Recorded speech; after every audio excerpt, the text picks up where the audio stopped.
Today I'll demonstrate how to create tassels within embroidery pieces.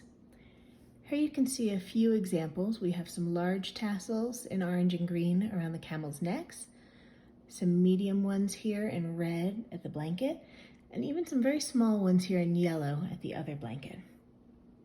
Making a tassel is as simple as stitching loops for the tassel body, wrapping the top of the tassel, and then cutting open the loops and trimming them. To make a tassel, come up through your fabric, and then we're going to go down very close to where we came up, but not the same hole. And don't pull it tight, we're going to leave a loop, since we're going to cut and trim that to make the body. Then we're going to come up very close to the other holes to just make a second loop.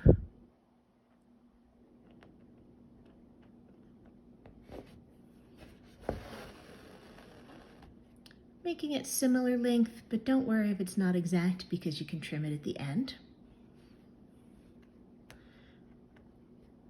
And now, to wrap the top of the tassel, I'm going to come up just to the right of those top stitches.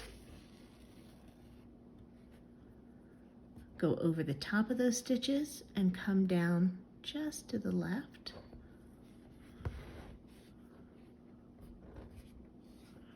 I just want to make sure that my loops are down here out of the way. When I pull that tight. So see how that wrapped the top? To make it look more tassel-like, we can add another stitch or two just below that. So again, I'm coming up just on the right of my loops, going down just on the left.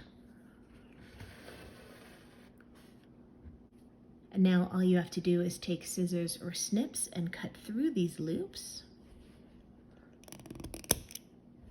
and then trim them to whatever length you want them to be.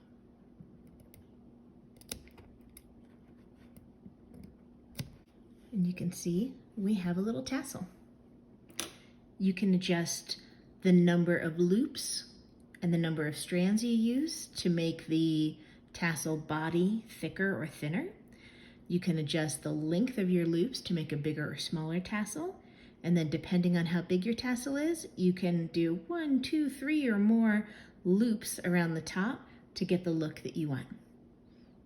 And that's the tassel stitch. Thanks for watching.